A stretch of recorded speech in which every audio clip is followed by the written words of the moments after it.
Anthem performed by the U.S. Army Field Band and Soldiers Chorus. Thank you so much for being here. Can you believe it, guys?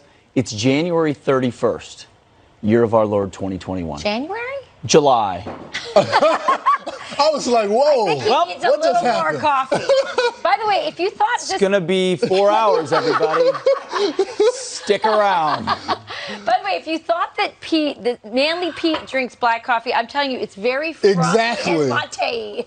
Not this is what. And he was ragging on me this morning about not having a flannel today, and he puts cream in his coffee. This is no, the it's only not thing just cream. He frothed it. It's very chicky. I like it. I don't want to go down this trail again, but we have a European coffee maker in the green room, don't we, Dave? You can't get, and for some reason it makes Euro coffee. Yeah, you can just get it black, but.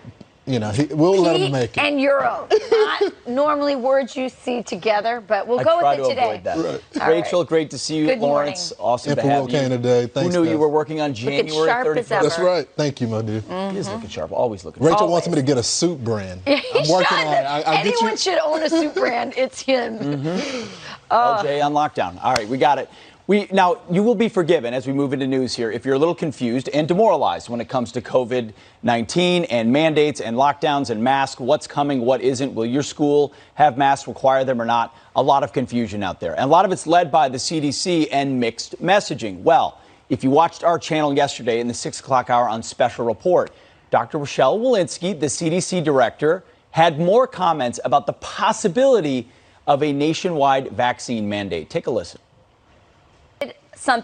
She wanted to backtrack it. She was not happy with what she said. She said, I need to clarify, there will be no nationwide mandate. I was referring to mandates by private institutions and portions of the federal government. There will be no federal mandate. So she says that on Bret Baier and then right after has to backtrack.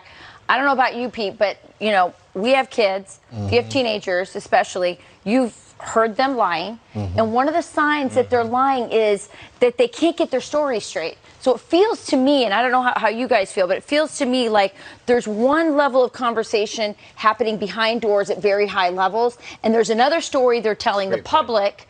But sometimes they just can't get the story straight because they're lying to us. The unions and the lobbyists and the people that are influencing this administration. Exactly. This administration, CDC, has been political from the very beginning. We saw that when the opening of schools, they clearly said that it was safe to reopen the schools. And then we learned later on that there was guidance given from the teachers union. And Jen Psaki says that, hey, actually, she wasn't operating in her official capacity, even though there was a big CDC logo right behind her. And so I think Americans are saying, we're really not surprised by this. We're just going to live our lives anyway. We know what the White House is doing. We know what the CDC is doing. And it just seems to me that they are more influenced by the polling. They want to go a certain direction where their allies are at one point. And their donors. And the donors. And the moment that they get pushed back, they try to get back in gear and say, well, maybe we should clarify a little bit. That's exactly right. It feels like the private conversations are all around wanting to mask, wanting to lock down, and wanting to mandate. But they know the public's not at a point where they're going to accept that. In fact, there's a New York Times op-ed, someone wrote it saying, making an argument about these lockdowns and everything, saying the nation cannot simply revert to the broad tactics employed during previous surges and expect compliance. They know they've told people too many times, this is what you have to do and why you have to do it. And people say, well, the science doesn't match that. Why am I doing that? So they're having to... Okay, and then we're all confused. I remember having a conversation with you, Pete, at the end of the last school year. There's probably a month or two left. And you said, well, you went to your school just like I did to say, hey, why are you still masking, muzzling our kids? And they said, well, there's only 2 months left. Just in the fall, it'll be okay. And so we kind of went along with that. And we said, okay, fine, 2 more months. All right, you can muzzle my kids for 2 more months. And now we're hearing that they may end up doing this again in the fall. And again, there may be school districts that don't want to do it, but there are a lot of litigious, situations out there. And so if the CDC is saying that and the local health officials parrot it, it's really hard for schools, even private schools, to go against that mandate. And to build on that, we just had a celebration of July 4th, and the White House said it was going to be a celebration, that we were done with COVID. We had moved past this. Well, now there's some mixed messaging because the president is saying this about restrictions. Let's take a look. Should Americans expect more guidelines coming coming up more restrictions because of COVID? In all probability. By the way, we had a good day yesterday. Almost 1 million people got vaccinated. About 500,000 of those people for the first time, for the second shot. And so I'm hopeful that people are beginning to realize how essential it is to move. So the question is, what do you do now if you're a private business right now? What do you do?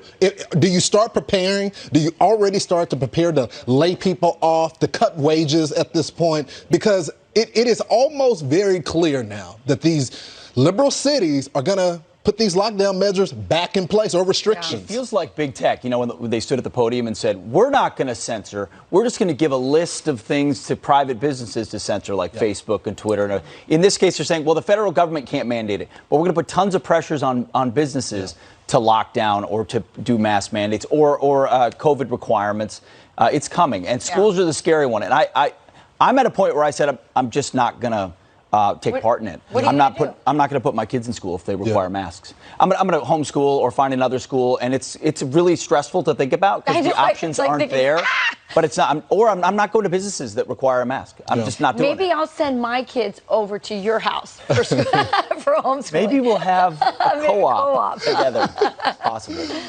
Well, Lawrence, you were out in L.A. recently. Yeah. So we were out in L.A. and we were covering this homeless crisis. Well, coincidentally, when we were on the plane back, we got this notice saying that the mayor had passed an ordinance saying that you have to clear by midnight. And so this is the mayor's home.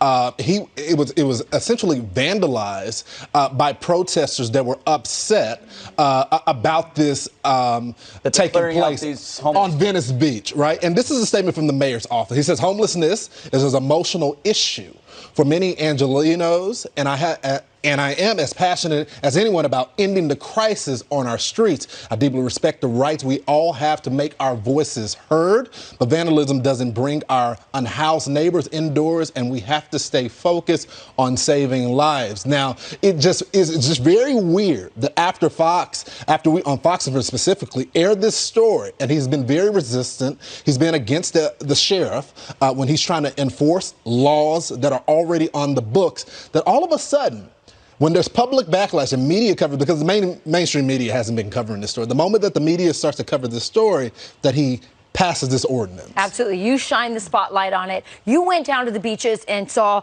the needles in the sand, the trash everywhere. I mean, I can't believe they allowed people to just pitch up a tent there and stay there for weeks on end. And the businesses are suffering in that area. I told you before, I used to hang out on this beach, you know, in my 20s. It was so much fun. It's kind of an iconic American beach, you know, and they trashed it.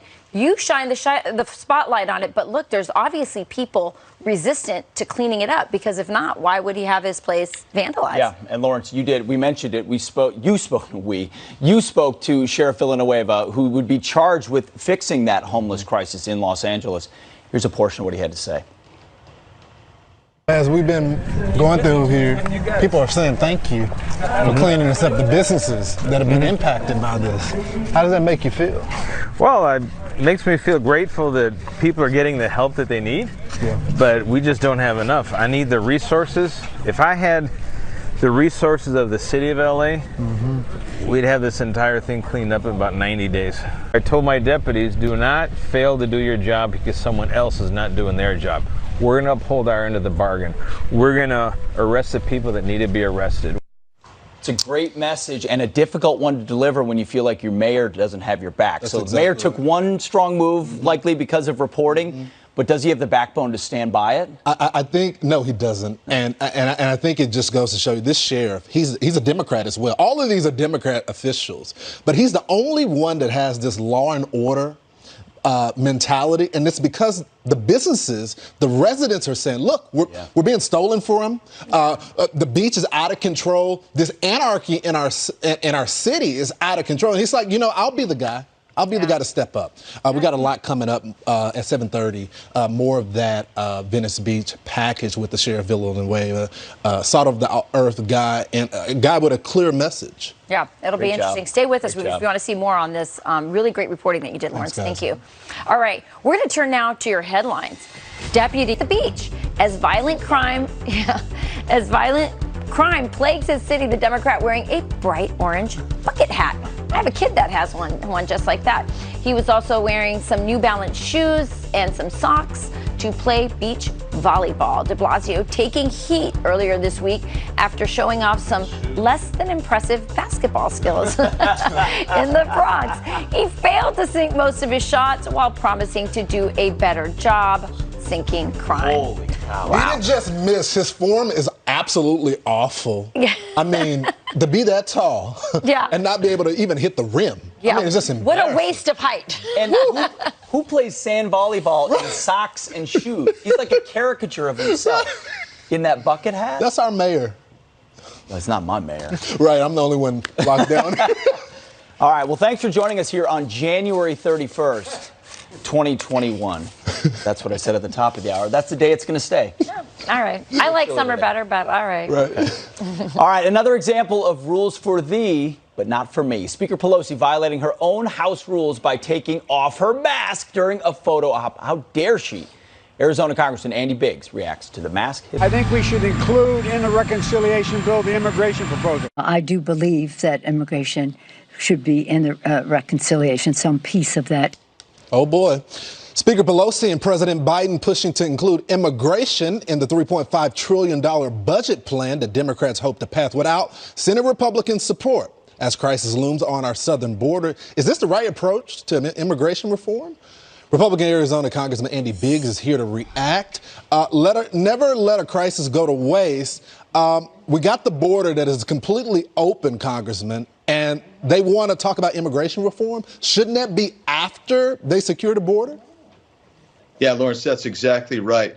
And when they talk about immigration, they're not talking about massive immigration reform per se. They're talking about amnesty. Yeah. So they have the DACA amnesty included, and then other forms of amnesty that will provide amnesty basically for millions of people. And what that does, that exacerbates the problem on the border because that becomes another draw factor, an incentive to come up here illegally. And that's why it's just, it's ludicrous for them to even be talking about it while you have 190,000 people coming across illegally in June that we apprehended. And who knows how many we didn't apprehend. You know, it's interesting because you can see the photos of folks continuing to pour into record numbers.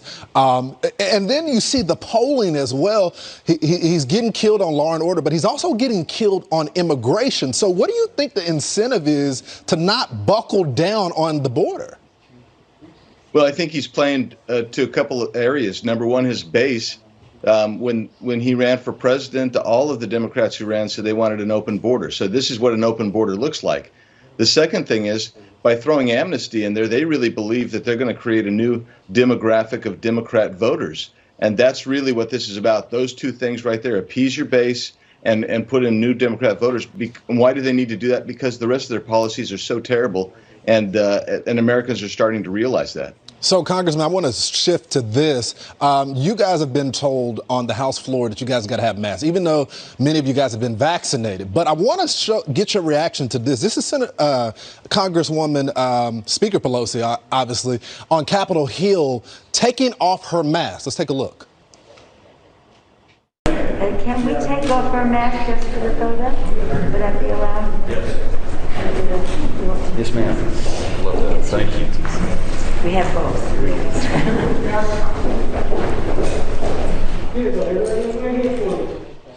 So it's okay for her to do it for a photo op, but if you guys do it and your staff, the staff can be arrested.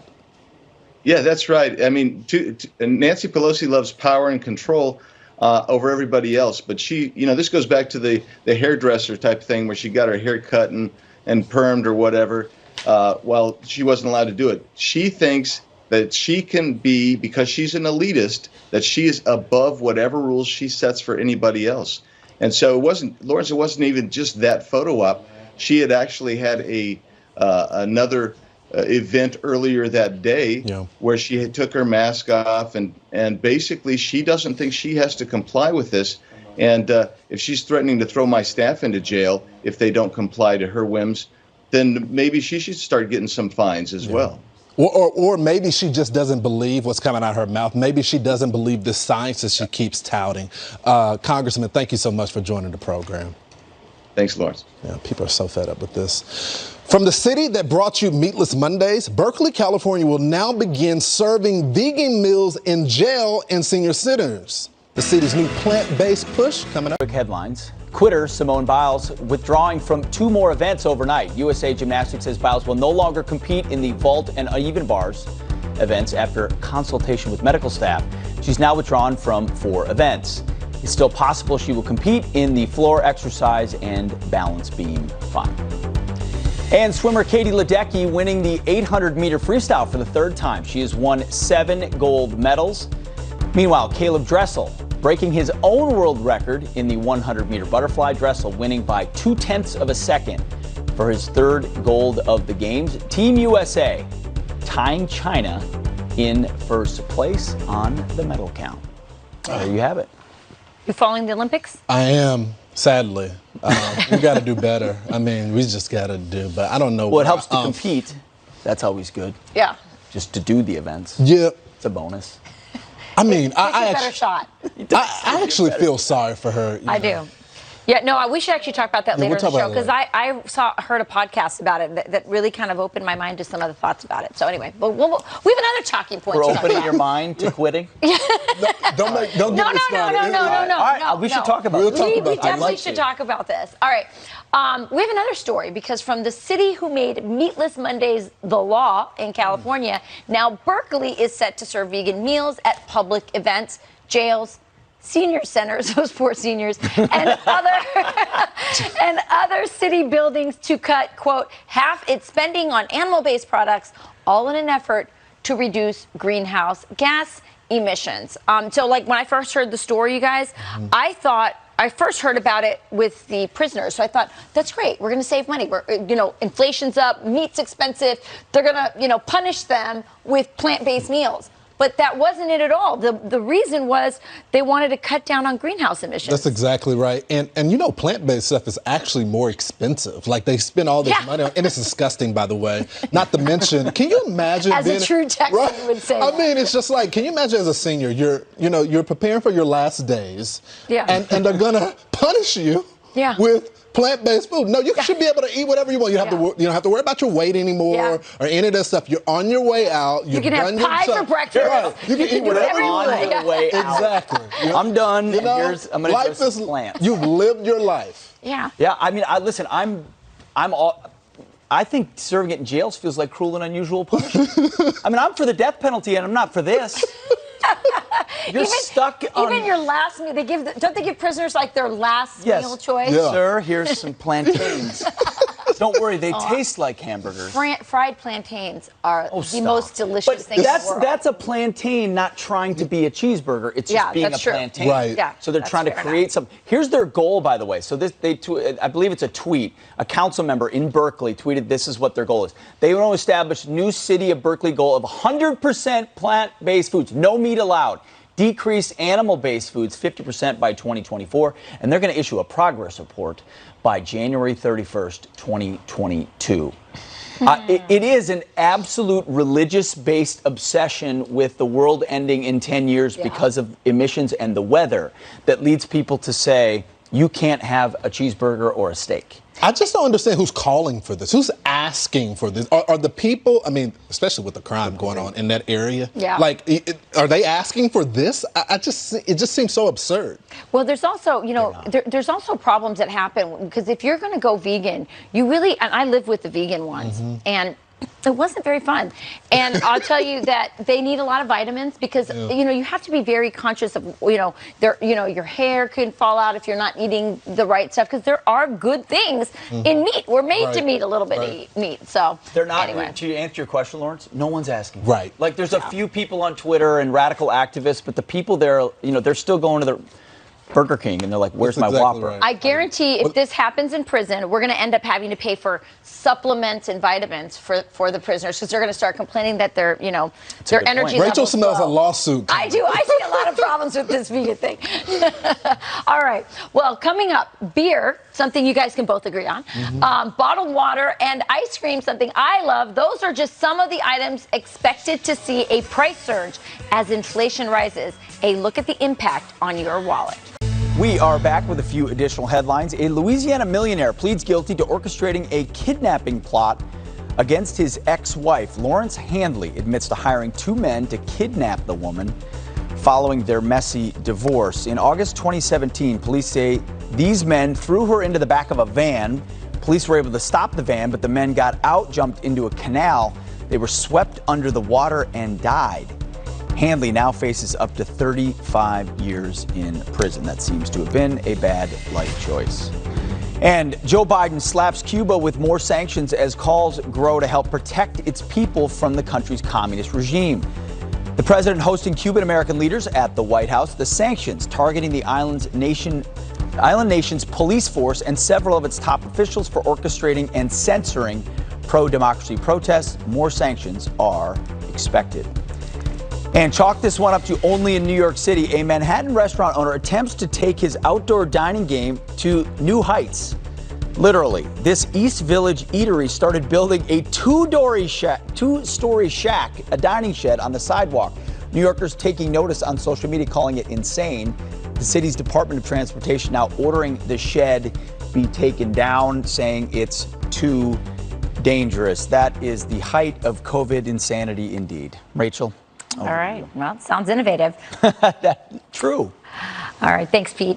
Well, Wisconsin families, more than 20,000 strong, are taking a stand against lockdowns and mask mandates for their kids. In a letter to their governor, Tony Evers, and President Biden, nearly 40 groups representing the parents say, quote, simply put, these are not your children. They are ours. And they, too, are Americans with rights. They are our responsibility and our most beloved. They are not yours. We are strong. We are united. We are in control. We have never and will never co-parent with the government. Love that. One of those concerned parents, mother of 4, Amy Richards, joins us now. Amy, you know, this letter, if our viewers haven't seen it, I hope they will find it online. What's the name of your, where can they find this letter? I think they can find it most simply by searching. This is truly a grassroots effort, so we don't have one combined spot to go. Okay. Well, it's an amazing letter. What's been the reaction from the schools that you're dealing with, particularly your own child's school? Our own school relaxed protocols. We know we're good for the fall. They're looking more at local data, but there are a lot of schools out there which affects thousands and thousands of families that haven't made that statement yet, and they're leaving concerned parent groups who communicated out all of last year and really worked hard this past spring to end these protocols. So there's a lot of nervous parents out there. They're hearing what's being said on the national and state stage. And even more concerning sometimes is what's not being said by our elected officials. We need them to come out strong for us. Our message is very clear. We're saying, as a parent, moms and dads everywhere, guardians, hey, come on, Joe and Tony, listen up. These are our kids and not yours. I'm going to count to 3. Number 1, you are not going to be putting masks on my children again. Number 2, we are not going to allow you to put pressure on businesses and other organizations to ultimately coerce us into doing things that we do not approve for our children. And number 3, you are not going to lock them down again. They're not prisoners. These are our children. We're going to raise them and give them the quality of life that they deserve as young people who are not affected by this pandemic. Yeah, well, it's tricky in Wisconsin. Governor Evers is a union guy, a teachers union guy. He's a former superintendent. You say we're not going to let you do this, but how do you stop it? I mean, your district says it's optional. We've been talking this morning, Pete and I, saying, you know, they told us just get through the last school year, but now with all these CDC new guidelines, you know there's going to be schools in Wisconsin and across the country that are going to use those things because they're afraid, use those recommendations because they're afraid of getting sued. Let me give you what the Wisconsin Health Department has said to us and have you. Hey, good morning, Rachel. Beautiful out here in Fox Square, but that is not the case across the entire country. Across the deep south, the heat is on today. Let's dive right into those temperatures. And already early this morning, as far north as Kansas City, 80 degrees. But that is just the beginning of what is going to be a lot of heat watches and warnings. That's what you're looking on this particular graphic. Getting up into feels like temperatures well up over triple digits, as high as close to 110 across a whole lot of areas. So that very extreme heat is the story in the southeast. east and the south. And then pay attention very quickly to what's happening out west. We're going to see more heavy rain, possibly some more mudslides before the day over. Those are the weather headlines for now. Rachel, tossing it back into you. Yeah, a little bit of rain is good, but not that much. In Colorado, looked pretty dangerous. Friends, here's a story for you. Minnesota Congresswoman Ilhan Omar introducing a new guaranteed basic income bill that would give Americans making up to $112,000 a year more than an extra $1,000 a month. Where's all this money going to come from? Fair question. Dan Ricciardo is a personal finance expert from Credible.com. He joins us now. Dan, good morning. Thanks for being here. Thanks for having me. So is this universal basic income she's proposing? What would it look like? Yeah, so the idea here is they would have $1,000 or $1,200 a month payment for every adult. In addition, a $600 payment for every child monthly. It would start to phase out at certain incomes, at $75,000 a year, for example. Now, that's her proposal.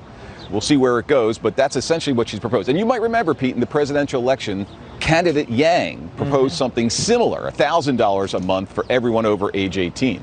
Is this going to get a lot of reception inside the Democrat caucus? Because we already have the $600 child credit. It expires. So you're saying this is meant to replace that and add on top of it? Correct. And will it get traction? Well, I think it will. When you look at the state of the, the parties and the political parties where they are today, it looks like a lot of folks are going to think this is a good idea. There's a lot of indication the Democrat Party is moving toward that universal basic income. If you're paying people already, why not make it, why not put a ring on it and do it regularly? Right, yeah, but money from heaven, free money. Yes, where would we get that money from? So that's part of the problem. It's unaffordable, right? We're talking trillions of dollars a year. Even if you raise taxes, you'll never cover that, really. So that's the first problem. The second problem, as you know, is there's a theory that it creates a disincentive to work. If you're going to receive money each month, perhaps it's not that essential to go out and find that job. We're already seeing that in COVID when people are getting unemployment checks. Correct. That I presume something like this would accelerate that. No question. Look around us. Employers all over here are saying we can't find laborers, right? There are willing bodies out there. There are certainly capable bodies, but we just can't bring them in the door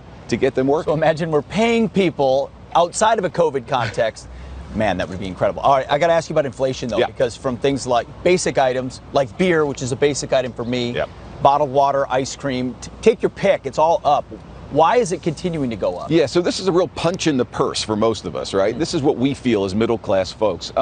There's really a couple things. First of all, demand is up. As we emerge from the pandemic, we're shopping more. So that's a good thing, but supply hasn't kept pace.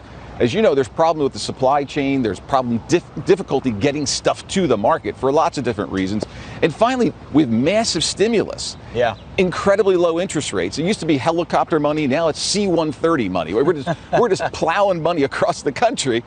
All that money, all that liquidity, prices go up. As you look forward, I mean, this is part of what you do. Do you see policymakers making the types of decisions we would need to rein that in? You know, so the Fed and the Biden administration says this is transitory, it's temporary. But if you're at Walmart this morning shopping for groceries for your family, it doesn't feel temporary, right? So we'll see if it's actually temporary or not. We don't know yet. I suspect at some point we're going to see these rates go up, interest rates go up, and that will start to rein. The Biden administration famously canceled the pipeline. They take a very different energy approach. Is gas and energy core to inflation? I mean, is it different or special? It is different, it is special, and it is core. It's all of those things because each of us uses it, whether we use it in our homes or our cars. So that's the one thing that you and I, that's that tax that you and I feel every time we fill up, right? So if gas is higher, and it is 45% higher today than it was a year ago, you and I feel that every time we swipe our card at the gas pump. And everyone inside the supply chain, as you're talking about, it takes energy to produce anything we're ripples on through. Right, absolutely. Dan Ricciardo, thank you so much. You got it. All right. It's great to have a guest here on Fox & Friends. Way better than remote all the time. All right, after COVID-19 shut